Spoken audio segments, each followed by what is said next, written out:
સમાચાર તો અરવલ્લી જિલ્લામાં પોષ ડોડાનો જથ્થો પકડાયો છે। માલપુરની ચોરીવાડ ચોકડી પાસે કારમાંથી આ જથ્થો પકડાયો।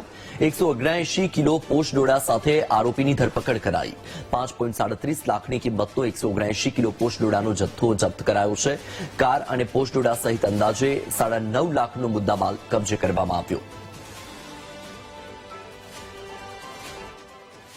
મહીસાગર જિલ્લાથી માલપુર પોલીસ સ્ટેશન તરફનું જે ચોરીવાડ ચેકપોસ્ટ છે ત્યાં માલપુર પોલીસ સ્ટેશનના સ્ટાફ દ્વારા સઘન વાહન ચેકિંગની પ્રક્રિયા ચાલુ હતી। તે દરમિયાન સ્ટાફને ખાનગી રાહે બાતમી મળેલી કે મહીસાગર તરફથી એક સફેદ કલરની સ્વિફ્ટ ગાડી આવી રહી છે અને તેમાં શંકાસ્પદ ભરેલ હોવાની બાતમી છે।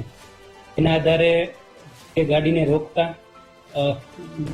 ગાડીની અંદર ટોટલ ક્વોન્ટિટી જોવા જઈએ તો 179 એટલે આસપાસ 180 કિલોગ્રામ જેટલો પોષ ડોડાનો જથ્થો।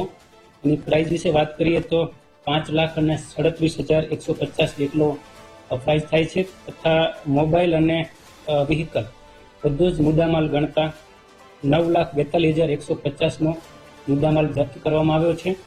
અને એક આરોપી મનોહર કુમાર સન ઓફ કૃષ્ણારામ કાનારામ બિશ્નોઈ જે મૂળ પાલડી સાંચોર ઝાલોર રાજસ્થાનનો છે તથા બે વોન્ટેડ આરોપીઓ અર્જુનરામ બિશ્નોઈ અને રામારામ ઝા બંને સાંચોર તથા બાડમેરના રહેવાસી છે। એમાંથી એક આરોપી મનોહર કુમાર બિશ્નોઈની ધરપકડ કરવામાં આવી છે।